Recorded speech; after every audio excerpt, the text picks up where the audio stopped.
سلام كمسك الختام. زن دریافت و عمر خطا کرد. به نام عزت پاک با عرض سلام و ادب و احترام، عمر ابن خطاب خداوند از او راضی باد با حمد و ستایش پروردگار به منبر برآمد. او با لطف و مهربانی به جمع آمدگان روی آورده چنین گفت: در مهر دادن به زنان زیادروی نکنید. اگر کدام از شما از مهری که رسول اکرم صلی الله علیه و سلم داده بودند برای خانه‌دار شوی اشان و یا مهری که به دخترانشان آورده بودند بیشتر باشد، افزونی آن را مصادره کرده به بیت المال می‌فرستم. بعد گفتن این سخنان عمر خداوند از او راضی باد از منبر پایان آمد. این لحظه زنی از زنان قریش به نزدش آمده گفت: ای امیرالمؤمنین، آیا کتاب خدا را پیروی کردن افضلتر است یا سخنان شما را؟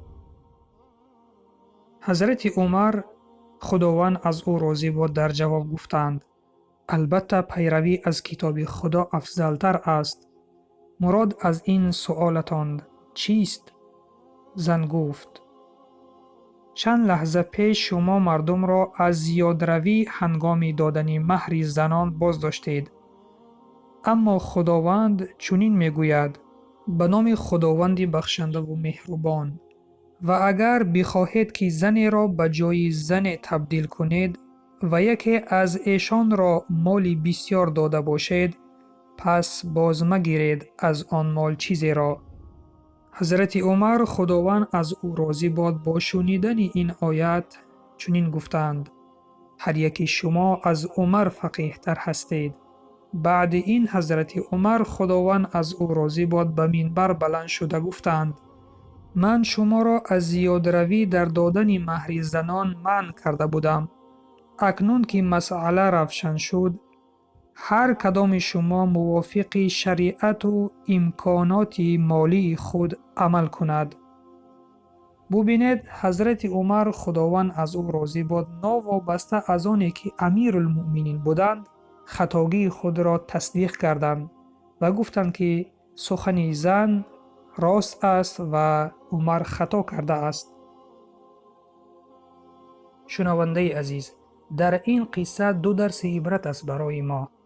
درس یکم برای حاکمان، آن حاکمانی که به خطاگی دچار می شوند در حیات خود اشتباهی می کنند و وقتی که آنها را اصلاح می کنند باید به خطاگی خود اقرار شوند و در پی اصلاح خطاگی خود شوند.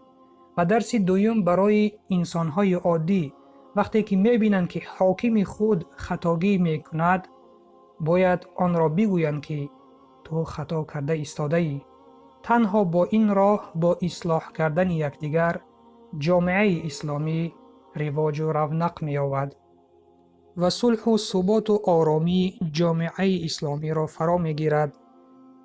پیشرفت هر یک جامعه از عدل حاکم، علم عالم، سخاوت تاجر و قناعت مردم وابستگی دارد. پس اصلاح هر این چهار گروه اصلاح جامعه است. و سلام بر آن شخصانی که راه هدایت را پیش گرفتند.